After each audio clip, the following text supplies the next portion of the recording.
Now, another of our World Fair exhibits that features the audio animatronics is the Carrousel Theater of Progress. Well, how do you do? This is the Carrousel Theater of Progress. In Act 1, the audience meets an audio animatronic family. The time is just before the turn of the century. Father, the host, tells the joys of living in the pre-electric era. Next, our audience moves to Act 2 and the 1920s. Now the family has all kinds of new contraptions to make life more enjoyable, including a crystal radio.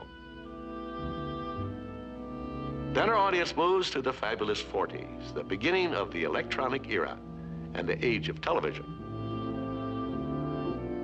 The last act of the Carousel Theater shows the wonderful family life of today with its leisurely push-button living. Now let's go over to the full-scale set. Fellas, will you clear the set? We want to have a little dry run. Girls, can you let that go for a while? We just want to do a little dry run on this thing. Okay, Wathel, you ready? This is the stage for Act 1 of the Carousel Theater of Progress. Stages for the other acts are being assembled at other places in the studio for a complete audio animatronic dress rehearsal.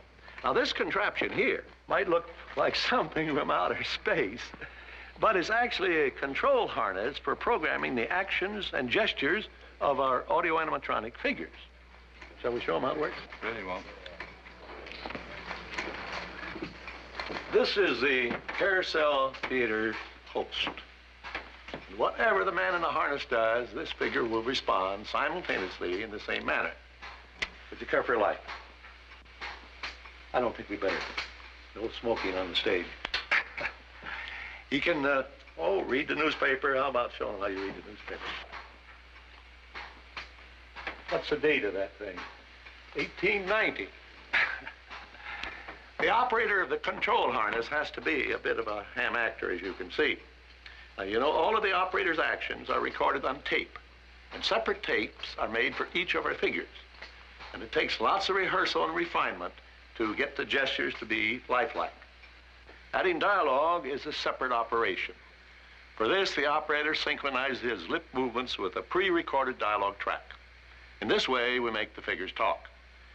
This electronically controlled method of programming can give us a wide range of movements. A broad gesture to the wink of an eye. That's it. Thank you. Now, for a better understanding of the Carousel Theater, let's go over to the brain of the audio animatronic figures. These machines are what make the audio animatronic figures move and talk. The actions, including facial expressions from the lifting of an eyebrow to a smile and the dialogue, are programmed on tape. Okay, ready for a demonstration, Herb? Now, when this first machine finishes with its phase, as it is going to do pretty soon, it'll trigger this other machine, which programs the next phase of the show. Now, while this is happening, the first machine will rewind itself to its starting point. Yet during this interchange, we don't lose so much as the wink of an eye. There. Now let's hear the theme song of the Carousel Theater. There's a great, big, beautiful tomorrow shining at the end of every day. There's a great, big, beautiful tomorrow, and tomorrow's just a dream away. Man has a dream, and that's the start. He follows his dream with mind and heart. When it becomes a reality, it's a dream come true for you and me. So there's a great, big, beautiful tomorrow shining at the end of every day. There's a great, big, beautiful tomorrow, just a dream away.